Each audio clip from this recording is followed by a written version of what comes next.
Hello friends, आप सभी का स्वागत है आपके अपने यूट्यूब चैनल पर। तो दोस्तों आज हम इसमें करने वाले हैं आरपीएफ कांस्टेबल का प्रैक्टिस सेट नंबर 5। तो दोस्तों आइए शुरू करते हैं अपने पहले प्रश्न से। पहला प्रश्न इसमें दिया हुआ है कि कोणार्क सूर्य मंदिर खाली स्थान में स्थित है। तो कहाँ पर स्थित है? आंध्र प्रदेश में, छत्तीसगढ़, पश्चिम बंगाल या उड़ीसा में। तो दोस्तों जो कोणार्क सूर्य मंदिर है ये हमारा उड़ीसा राज्य में स्थित है। और दोस्तों इसका एक और नाम है जिसको हम कहते हैं ब्लैक पैगोडा। इसका एक और नाम है ब्लैक पैगोडा, इसका अन्य नाम है। और दोस्तों इसका जो निर्माण करवाया था वो करवाया था गंग वंश के शासक थे नरसिंह देव। कौन थे? नरसिंह देव ने इसका निर्माण करवाया था। ठीक है दोस्तों, आइए अगला प्रश्न देखेंगे। प्रश्न नंबर 2 है, अमृतसर में प्रसिद्ध स्वर्ण मंदिर निम्नलिखित में से किस सिख गुरु द्वारा पूरा किया गया?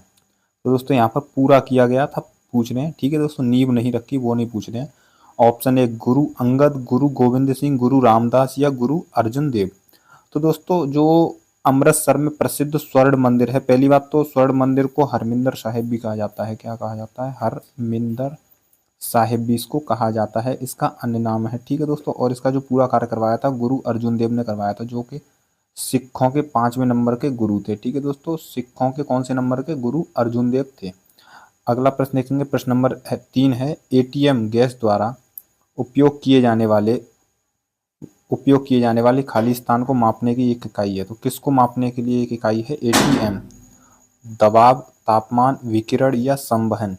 तो दोस्तों एटीएम किसकी इकाई है? ये दबाव की है। तो इसका सही आंसर है ऑप्शन नंबर ए। दबाव की एक और इकाई होती है जिसको हम पास्कल कहते हैं। दोस्तों क्या होती है दबाव की इकाई? पास्कल। अगला प्रश्न देखेंगे। प्रश्न नंबर 4 है, कलमकारी चित्रकला का मुख्य केंद्र खाली स्थान है। कर्नाटक, महाराष्ट्र, पश्चिम बंगाल या आंध्र प्रदेश। तो दोस्तों कलमकारी जो चित्रकला है ये कहाँ प्रसिद्ध है? इसका मुख्य केंद्र क्या है? इसका सही आंसर होगा इसका आंध्र प्रदेश मुख्य केंद्र है। आंध्र प्रदेश में ये कलमकारी चित्रकला की जाती है। अगला प्रश्न प्रश्न नंबर 5 है, पानी के खाली स्थान बनाने के लिए दो अणु हाइड्रोजन यानी कि दो हाइड्रोजन के अणु ऑक्सीजन के एक अणु से मिलते हैं। कितना पानी बनाने के लिए? 3 अणु पानी या 4 अणु पानी, 2 अणु पानी या 1 अणु।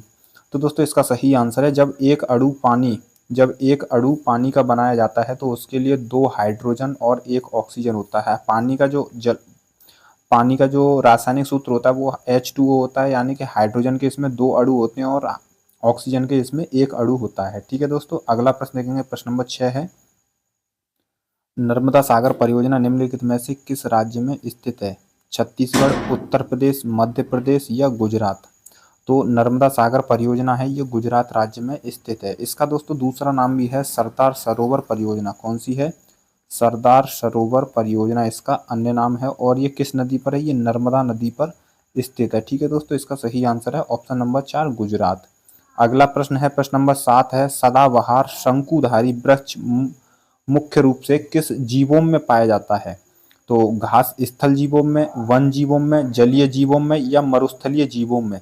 तो जो सदाबहार शंकुधारी वृक्ष होते हैं मुख्य रूप से वन जीवों में पाए जाते हैं। कहाँ पाए जाते हैं? वन जीवों में। इसको एक और इसका अन्य नाम है जैसे टैगा क्षेत्र भी इसको कहा जाता है। ये कहाँ पाए जाते हैं? टैगा क्षेत्र में भी पाए जाते हैं। अगला प्रश्न देखेंगे। प्रश्न नंबर 8 है, भारत का पहला वायसराय कौन था? भारत का पहला वायसराय कौन था? बेलेजली, कैनिंग, कॉर्नवालिस या मेयो। तो दोस्तों भारत का जो पहला वायसराय था वो था कैनिंग। इसका सही आंसर है ऑप्शन नंबर 2।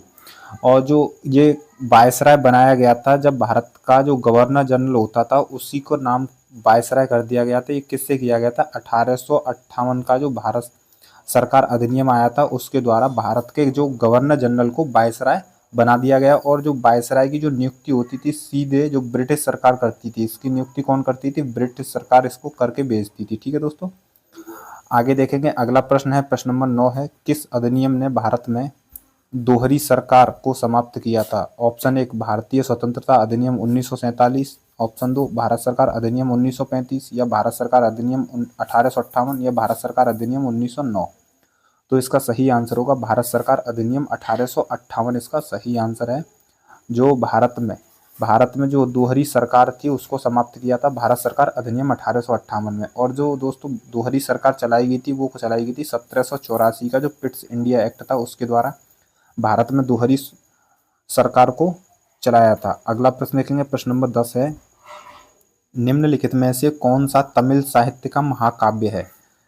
शिल्पाधिकारम, नालादियार, तोल्काप्पियम या एट्टुथोगई?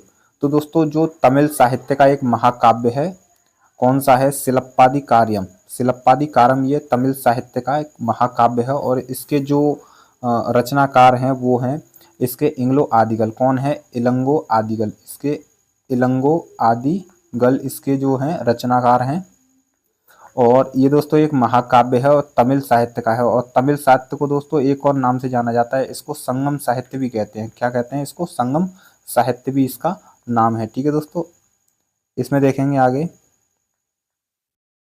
आयात पर लगने वाले कर को, आयात पर जो लगता है कर को कहा जाता है, क्या कहा जाता है? टैरिफ, बिक्री कर, आयकर या सीमा शुल्क? तो दोस्तों आयात पर लगने वाले कर को कहा जाता है सीमा शुल्क। क्या कहा जाता है इसको? सीमा शुल्क कहा जाता है। तो दोस्तों शायद हमने एक में प्रश्न छोड़ दिया, उसको देखेंगे। सबसे पहले इसमें ये है, प्रश्न नंबर 11 है, ब्रिटिश सरकार ने भारत में ईस्ट इंडिया कंपनी को किस नियम से लागू और विनियमित किया था? तो इसमें ऑप्शन देखेंगे। ऑप्शन एक है चार्टर अधिनियम 1833, या दूसरा रेगुलेटिंग अधिनियम 1773, पिट्स इंडिया अधिनियम 1784, या भारत सरकार अधिनियम 1909।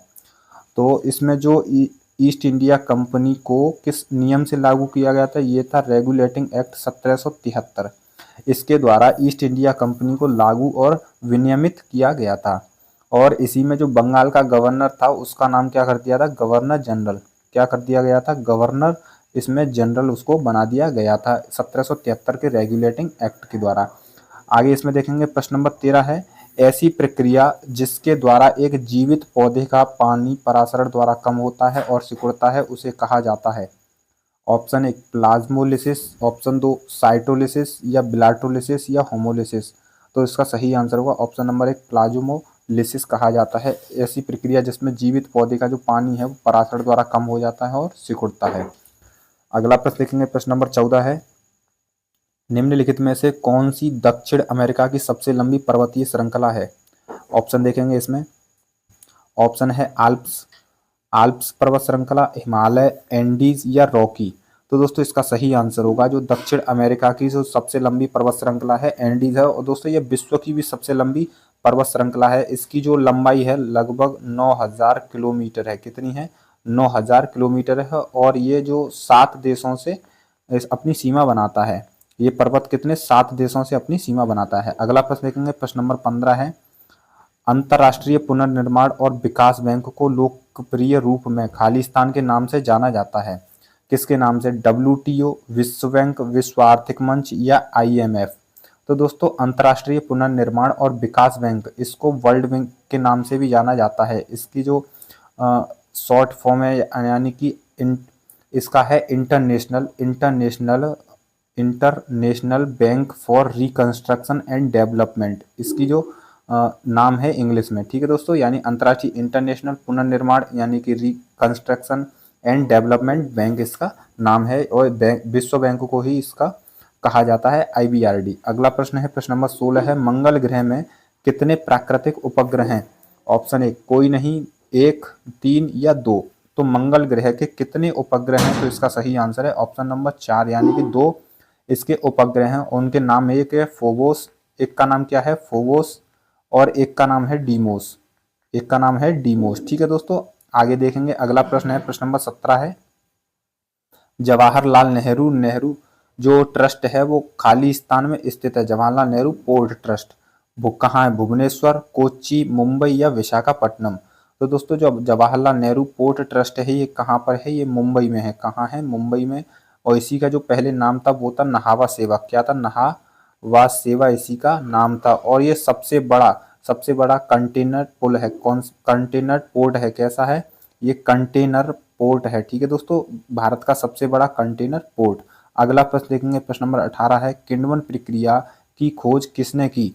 अलेक्जेंडर फ्लेमिंग ने, रॉबर्ट कोच ने, एडवर्ड जेनर ने या लुई पास्चर ने? तो दोस्तों इसका सही आंसर होगा लुई पास्चर ने किण्वन प्रक्रिया है इसकी खोज की थी। और वो भी कब की थी? 1857 ईस्वी में की थी किण्वन प्रक्रिया की खोज। अगला प्रश्न देखेंगे, प्रश्न नंबर 19 है, किस वर्ष में आधुनिक ओलंपिक खेलों में जिम्नास्टिक प्रतिस्पर्धा को शामिल किया गया था? 1896 में, 1988 में, या 1900 या 1972 में? तो दोस्तों पुरुष पुरुष जिम्नास्टिक प्रतिस्पर्धा थी वो 1896 में ओलंपिक में शामिल कर ली गई थी, जबकि महिलाओं की जो की गई थी, महिलाओं की जो जिम्नास्टिक प्रतियोगिता थी उसको 1936 में शामिल किया गया था। ठीक है दोस्तों, आगे देखेंगे। अगला प्रश्न है, प्रश्न नंबर 20 है, निम्नलिखित में से कौन सा कार्य वाणिज्यिक बैंकों के मुख्य कार्यों के अंतर्गत आता है? कच्चे माल की आपूर्ति करना, या सभी बैंकों को नियंत्रित करना, मुद्रा प्रिंट करना, या जमा स्वीकार करना? तो दोस्तों जो वाणिज्य बैंक होती हैं उनका काम होता है जमा स्वीकार करना। क्या होता है? उनका कार्य होता है जमा स्वीकार करना। ठीक है दोस्तों, ऑप्शन नंबर 4। अगला प्रश्न है, प्रश्न नंबर 21 है, निम्नलिखित में से कौन सी सबसे पुरानी शास्त्रीय नृत्य शैली है? वरदोक्षम, भरतनाट्यम, घूमर नृत्य, या बिहू? तो दोस्तों इसका सही आंसर होगा भरतनाट्यम। जो है सबसे पुरानी शास्त्रीय नृत्य शैली है भरतनाट्यम। इसका सही आंसर है ऑप्शन नंबर 2। अगला प्रश्न है, प्रश्न नंबर 22 है कि सतह के एकांक क्षेत्रफल पर लगने वाले बल को खालिस्तान कहा जाता है। क्या कहते हैं? दबाव, आघूर्ण, टॉर्क, या घनत्व? तो दोस्तों सतह के एकांक क्षेत्र पर लगने वाले बल को दबाव कहा जाता है। इसका सही आंसर है ऑप्शन नंबर 1। इसका सही आंसर है। दबाव का जो मात्रक होता है वो होता है पास्कल, इसका मात्रक होता है। ठीक है दोस्तों, अगला प्रश्न देखेंगे, प्रश्न नंबर 23 है, क्षेत्रफल के मामले में खालिस्तान दुनिया का सबसे बड़ा देश है। तो कौन सा देश है? चीन, ब्राजील, रूस, या यूएसए? तो क्षेत्रफल के मामले में जो सबसे बड़ा देश है वो है रूस। विश्व का सबसे बड़ा देश कौन सा है? रूस, जिसका क्षेत्रफल लगभग 17 मिलियन किलोमीटर स्क्वायर इसका क्षेत्रफल है। और 7वें नंबर पर आता है अपना इंडिया, जिसका क्षेत्रफल 32,87,263 है। ठीक है दोस्तों, आगे देखेंगे। अगला प्रश्न, प्रश्न नंबर 24 है, जल निकायों में मेढकों द्वारा थायरोक्सिन हार्मोन के उत्पादन के लिए निम्नलिखित में से कौन सी आवश्यकता होती है? किसकी आवश्यकता होती है? आयोडीन की, यूरेनियम की, लोहा, या जस्ता की? तो दोस्तों थायरोक्सिन हार्मोन के उत्पादन के लिए आयोडीन की आवश्यकता होती है। किसकी होती है? आयोडीन की। जब दोस्तों ये मेढक होते हैं तो इनको जो छोटा होता, यानी कि जब छोटे मेढक होते हैं जन्म लेते हैं तो उनको टेडपोल कहा जाता है। क्या कहा जाता है? टेडपोल। जब इनको यानी जब बड़े होते हैं, जब मेढक बनते हैं तो ये एक थायरोक्सिन हार्मोन को रिलीज करते हैं, यानी उसका उत्पादन करते हैं। ठीक है दोस्तों, तो उसके लिए कौन सी आवश्यकता होती है? किसकी आवश्यकता होती है? आयोडीन की आवश्यकता होती है। अगला प्रश्न है, प्रश्न नंबर 25 है, भारत में बायोस्फीयर रिजर्व निम्नलिखित में से कौन सा है? पूर्वी घाट है बायोस्फीयर रिजर्व, या सुंदरवन, या पश्चिमी घाट, या मिजो पर्वत? तो दोस्तों बायोस्फीयर जो रिजर्व है वो सुंदरवन है। कौन सा है? सुंदरवन है। इसी को दोस्तों बायोस्फीयर रिजर्व कहा जाता है। इसी को नेशनल पार्क भी कहते हैं, इसको नेशनल पार्क, और इसी को टाइगर रिजर्व भी कहा जाता है। ठीक है दोस्तों, टाइगर रिजर्व भी सुंदरवन है। और सुंदरवन कहाँ पर है? ये पश्चिम बंगाल में है। कहाँ है? पश्चिम बंगाल में स्थित है। अगला प्रश्न देखेंगे, प्रश्न नंबर 26 है, क्रिकेट में एलबीडब्ल्यू का पूरा अर्थ क्या है? लेग बिफोर विकेट, या leg between wicket, leg break wicket, या लेग बियॉन्ड विकेट? तो दोस्तों एलबीडब्ल्यू का जो पूरा नाम होता है वो होता है लेग बिफोर विकेट। इसका सही आंसर है ऑप्शन 1। अगला प्रश्न देखेंगे, प्रश्न नंबर 27 है, वियतनाम की राजधानी कौन सी है? हनोई, बाली, बैंकॉक, या पोर्ट विला? तो दोस्तों वियतनाम की जो राजधानी है वो है हनोई। इसका पहला आंसर सही है। अगला प्रश्न है, प्रश्न नंबर 28 है, उपकरण पोमेल हॉर्स किस खेल से जुड़ा हुआ है? तो जिम्नास्टिक से जुड़ा हुआ है, या तीरंदाजी, शतरंज, या गोल्फ? तो दोस्तों जो पोमेल हॉर्स होता है वो जिम्नास्टिक से संबंधित होता है। अगला प्रश्न है, प्रश्न नंबर 29 है, जल जहाजों और पनडुब्बियों को डिजाइन करने में निम्नलिखित में से किस नियम या सिद्धांत का उपयोग किया जाता है? तो किसका उपयोग किया जाता है? आर्किमिडीज सिद्धांत, या स्टेफन नियम, या यमल विरोधाभास सिद्धांत, या पाउली अपवर्जन सिद्धांत? तो दोस्तों जब जो जहाज होते हैं जल के और पनडुब्बियों को डिजाइन करते समय आर्किमिडीज का सिद्धांत जो है इसके आधार पर इसको बनाया जाता है। ठीक है दोस्तों, ऑप्शन 1 इसका सही आंसर होगा, आर्किमिडीज। अगला प्रश्न है, प्रश्न नंबर 30 है, सबसे गरीब परिवारों के विकास के लिए निम्नलिखित में से कौन सी योजना शुरू की गई है?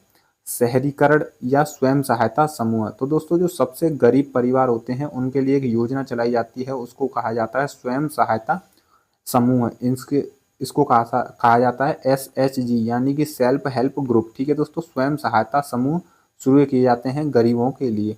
अगला प्रश्न देखेंगे इसमें। अगला प्रश्न है प्रश्न नंबर 31 है कि पूर्व पश्चिम कॉरिडोर पोरबंदर को खालिस्तान से जोड़ता है। तो पोरबंदर को किससे जोड़ता है? तेजपुर से, कोलकाता से, गुवाहाटी या सिलचर से? तो इसका सही आंसर होगा ऑप्शन नंबर 4, सिलचर से जोड़ता है।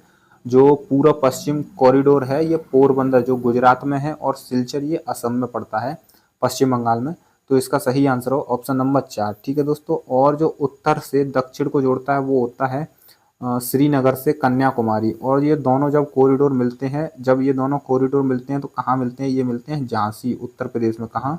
झांसी में ये दोनों कॉरिडोर मिलते हैं। ठीक है दोस्तों, आगे देखेंगे इसमें। अगला है प्रश्न नंबर 32 है, किस देश में 2022 के राष्ट्रमंडल खेलों का आयोजन किया जाएगा?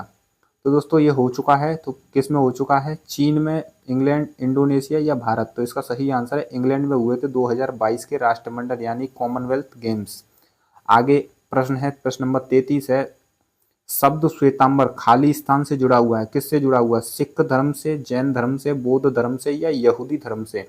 तो इसका सही आंसर है ऑप्शन नंबर 2, जैन धर्म से जुड़े हुए हैं श्वेतांबर। तो दोस्तों जब मगध में अकाल पड़ा था, तो जैन धर्म दो भागों में विभाजित हुआ था। एक तो श्वेतांबर, एक कौन थे? श्वेतांबर थे, और एक थे दिगंबर। ठीक है दोस्तों, और जो श्वेतांबर थे वो सफेद वस्त्र पहनते थे, और दिगंबर जो थे नग्न अवस्था में रहते थे।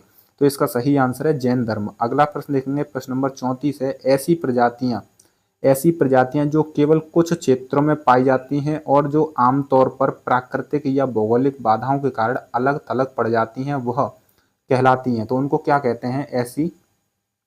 ऐसी जो प्रजातियां हैं उनको क्या कहा जाता है? उनको विलुप्त प्राय प्रजातियां कहा जाता है, या दुर्लभ प्रजातियां, या अति संवेदनशील प्रजातियां, या स्थानिक प्रजातियां? तो दोस्तों ऐसी प्रजातियों को स्थानिक प्रजातियां कहा जाता है। तो इसका सही आंसर होगा ऑप्शन नंबर 4 इसका सही आंसर होगा। अगला प्रश्न देखेंगे इसमें। अगला प्रश्न है प्रश्न नंबर 5, वॉलीबॉल खेल में स्पाइक को खालिस्तान के नाम से भी जाना जाता है।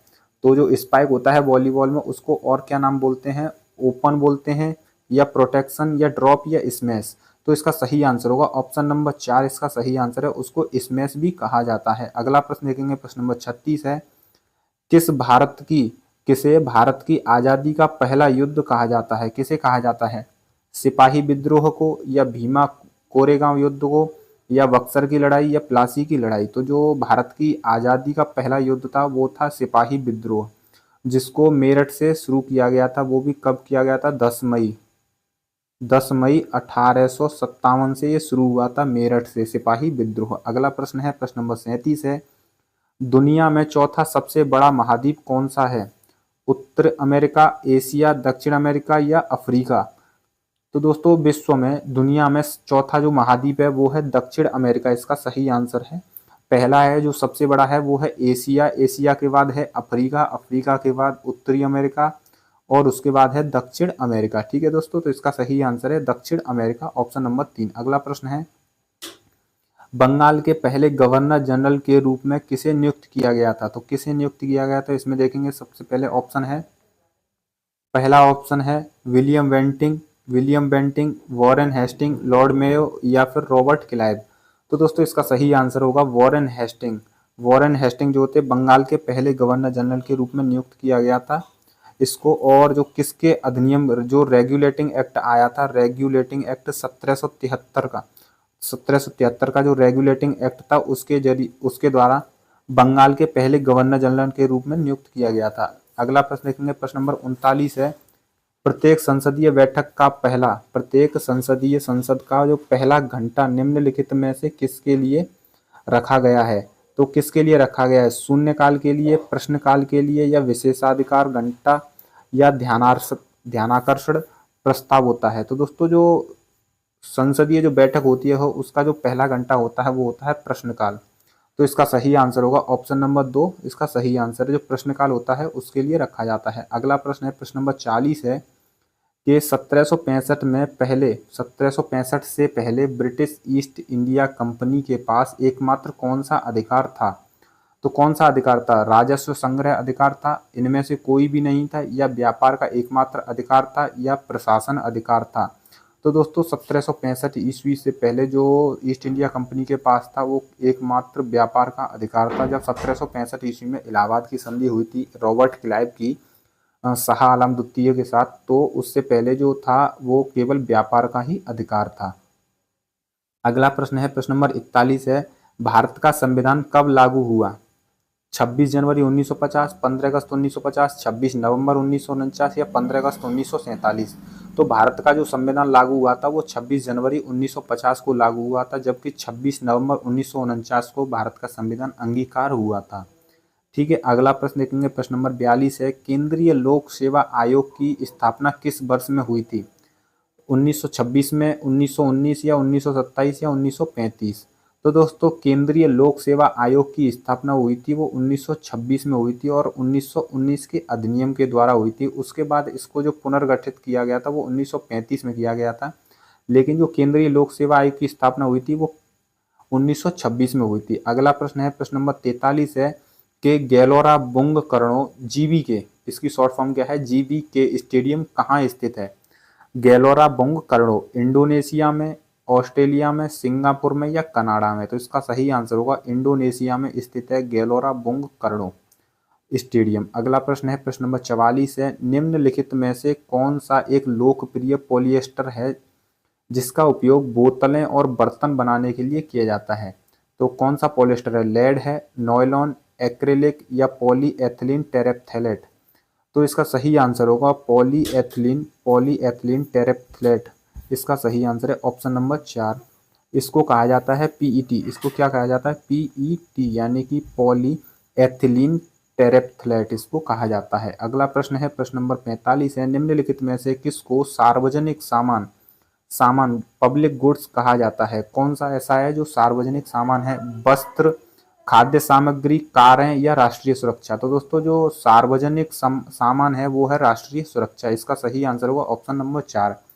ऐसा सामान यानी कि जिसको सभी प्रयोग कर सकते हैं बिना किसी रुकावट के, जैसे राष्ट्रीय रक्षा है, जैसे हवा है। ठीक है दोस्तों, हवा है और ज्ञान है, ये सभी क्या है? राष्ट्रीय सामान होता है। आगे देखेंगे, प्रश्न नंबर 46 देखेंगे, इसमें किस वर्ष में पिट का भारत अधिनियम पारित किया गया था? तो कब किया गया था पिट का? ऑप्शन एक है 1784 में, 1773 में, 1783 में या 1793 में?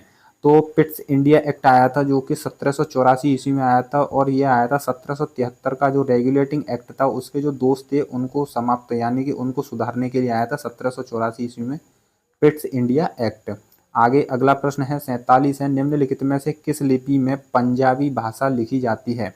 तो किस लिपि में लिखी जाती है? गुरुमुखी लिपि, कदम्बा लिपि, शारदा लिपि या मोदी लिपि? तो दोस्तों इसका सही आंसर होगा जो पंजाबी भाषा है वो गुरुमुखी लिपि में लिखी जाती है। तो इसका सही आंसर है ऑप्शन नंबर 1 सही आंसर है। और ये लिपि जो मानकीकृत की गई थी यानी कि इस लिपि का श्रेय किसको जाता है? तो जाता है ये गुरु अंगद को। कौन थे? ये गुरु अंगद थे। ठीक है दोस्तों, अगला प्रश्न देखेंगे, इसमें आगे है प्रश्न नंबर 48, कालबेलिया खालिस्तान यानी राज्य से यूनेस्को की अमूर्त सांस्कृतिक विरासत है। तो किस राज्य से संबंधित है ये? पंजाब से, उत्तराखंड से, गुजरात से या राजस्थान से? जो कालबेलिया है, कालबेलिया, ये राजस्थान से संबंधित है। राजस्थान राज्य का नृत्य है कालबेलिया। इसका सही आंसर होगा ऑप्शन नंबर 4 राजस्थान। अगला प्रश्न है, प्रश्न नंबर 49 है, निम्नलिखित मुगल शासकों में से किसने दीन पनाह नामक शहर की नींव रखी लेकिन वह इसे पूरा नहीं कर सका? तो दोस्तों इसका जो सही आंसर होगा वो देखेंगे हुमायूं, बाबर, जहांगीर या अकबर। तो कौन सा ऐसा शासक था जिसने दीन पनाह नामक शहर की नींव रखी? तो इसका सही आंसर है हुमायूं। ऑप्शन नंबर 1 इसका सही आंसर होगा, हुमायूं ने इसकी नींव रखी थी। अगला प्रश्न है, प्रश्न नंबर 50 है, हड़प्पा वासियों द्वारा निम्नलिखित में से किस भवन निर्माण सामग्री का उपयोग किया गया था? भवन निर्माण के लिए किसका उपयोग किया गया था? चिकनी मिट्टी का, लाल बलुआ पत्थर का या तप्त मिट्टी की ईंटें या फिर धूप की सिकाई ईंटें? तो दोस्तों इसका सही आंसर होगा तप्त मिट्टी की ईंटें। इसका सही आंसर है ऑप्शन नंबर 3। हड़प्पा सब जो वासी थे वो निर्माण सामग्री में करते थे प्रयोग तप्त मिट्टी की ईंटों का। तो दोस्तों हमारे जो सामान्य ज्ञान के यानी जीके जीएस के 50 प्रश्न थे वो यहाँ पर पूरे होते हैं। तो दोस्तों आपको ये वीडियो हेल्पफुल लगी हो तो चैनल को सब्सक्राइब जरूर कीजिएगा। इसी तरह आपको प्रैक्टिस सेट मिलते रहेंगे। जब तक इसका एग्जाम होगा तब तक आपके पास कई सारे प्रैक्टिस सेट पहुँच चुके होंगे। ठीक है दोस्तों, इस वीडियो को यहीं समाप्त करते हैं। जय हिंद।